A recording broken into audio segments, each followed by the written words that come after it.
Ada beberapa cara untuk menavigasi arah pasar keuangan, tetapi kami di Republik Rupiah lebih sering menggunakan pendekatan analisis on-chain dan makroekonomi. Lantas, bagaimana jika data ini berhasil digabungkan? Michael Howell dari Cross Border Capital bersama dengan Bitcoin Layer menemukan cara melihat likuiditas yang berbeda dari definisi umum, dan hasilnya memperlihatkan keterkaitan yang kuat juga antara kondisi keuangan global dan harga Bitcoin. Oke, mari kita cari tahu lebih dalam mengenai data ini. Apakah kondisi Bitcoin siap meluncur lebih tinggi atau kita sudah berada di pucuk? Let's go!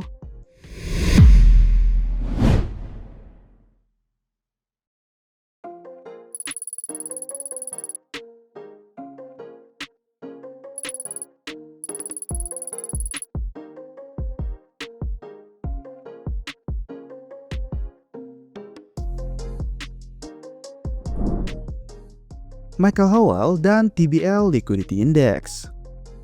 Menurut Michael Howell, likuiditas adalah ukuran dan kekuatan kolateral keuangan dalam sistem perbankan. Dari sinilah leverage atau kemampuan menambah posisi utang berasal. Semakin kuat aset-aset yang menjadi kolateral, maka semakin besar pula kemampuan sistem untuk menyediakan pinjaman. Howell membahas pemikiran ini dalam bukunya yang tebal bernama Capital Wars yang menjadi semacam manifesto likuiditas global. Terinspirasi oleh konsep ini, The Bitcoin Layer membangun TBL Liquidity Index. Tujuannya adalah menemukan ukuran yang mampu berkorelasi atau bahkan memimpin pergerakan harga aset berisiko seperti saham dan juga Bitcoin. Metode yang dipakai menggabungkan ukuran sistem perbankan sebagai kolateral dengan pergerakan suku bunga dan volatilitas yang mencerminkan stabilitas serta kekuatan kolateral tersebut. Nah, hasil awalnya menarik, di mana sebelum memasukkan DXY atau nilai dolar Amerika dibandingkan mata uang fiat lain, mereka menemukan korelasi lebih dari 50% antara ukuran likuiditas ini dengan aset beresiko. Saat ini, korelasi TBL liquidity dengan Bitcoin sudah di atas 70%. Ini menunjukkan hubungan yang kuat. Nah, indeks ini dibangun dari 4 komponen utama, yaitu US Treasury, volatilitas obligasi, dolar Amerika Serikat, dan aset perbankan global. Angka di atas 50 itu menunjukkan likuiditas sedang berkembang, sedangkan jika di bawah 50 berarti likuiditas sedang menyusut. Nah, saat ini nilainya berada di atas 50. Ini juga menandakan lingkungan likuiditas yang mendukung pasar. Tanda siklus untuk aset berisiko. Saat menguji indeks ini, The Bitcoin Layer menemukan pola yang mereka sebut Quarterly TBL Liquidity Cycle. Pola ini muncul ketika mereka menghitung perubahan nominal 30 hari dari indeks. Nah, di sana terlihat gelombang 3 bulanan yang puncak dan lembahnya sering bertepatan dengan titik tertinggi dan terendah harga aset berisiko. Data historis memperlihatkan bahwa memberi saham atau Bitcoin di titik terendah ini sering menghasilkan kinerja yang positif atau bisa dibilang profit.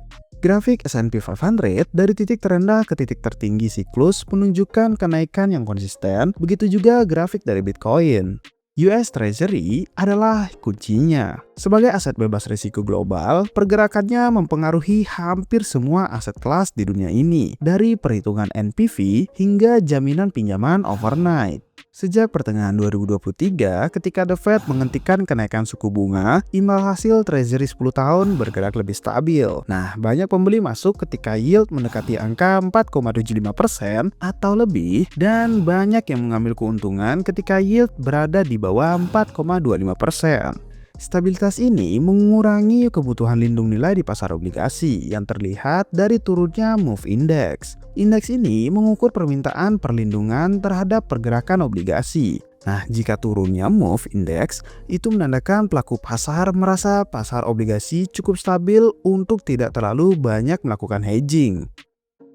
Kebijakan utang, data SLOOS, dan kondisi siklus.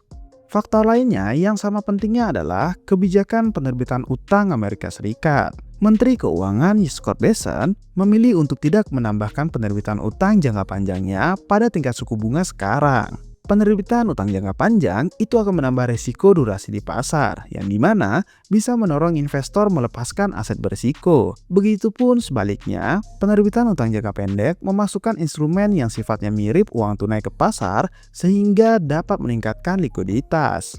Nah, jika digabungkan, ada 3 hal yang membuat kondisi likuiditas saat ini cukup kuat. Stabilitas di pasar obligasi, kebijakan penerbitan utang yang tidak menambah risiko durasi, dan munculnya sikap yang lebih longgar dari sebagian anggota The Fed.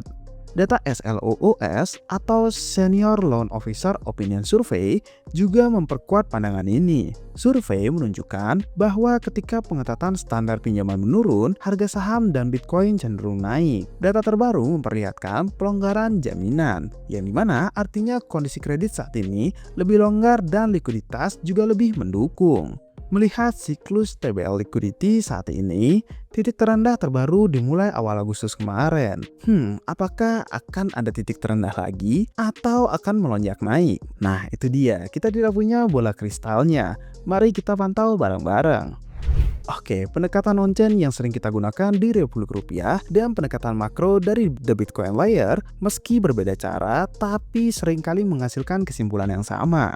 Jika investor membeli Bitcoin karena khawatir terhadap pelemahan mata uang atau melihat peluang dari injeksi besar likuiditas, hal itu akan tercermin di data on-chain. TBL melihatnya dari sisi makro, menggabungkan peran obligasi, dolar, dan volatilitas ke dalam satu indeks. Ketika kedua cara pandang ini memberikan sinyal yang sejalan, keyakinan kita terhadap arah pasar akan menjadi lebih kuat. Nah, dengan kondisi likuiditas yang saat ini berada di wilayah yang positif, siklus yang baru saja keluar dari lembah, dan kebijakan utang yang mendukung, paruh kedua tahun ini berpotensi menjadi periode yang penting untuk kalian perhatikan. Tapi jangan buru-buru ya guys, tetap lakukan dior kalian sendiri. Jangan bermodal FOMO doang. Dan satu lagi, not financial advice. Oke, so sekian aja konten hari ini. Semoga menambah wawasan kalian ya guys. Jika kalian merasa video ini penting, silahkan like dan share ke teman kalian. Jangan lupa subscribe juga biar nggak ketinggalan konten-konten menarik dari Republik Rupiah. Oke, sampai jumpa di video-video selanjutnya. Cheers!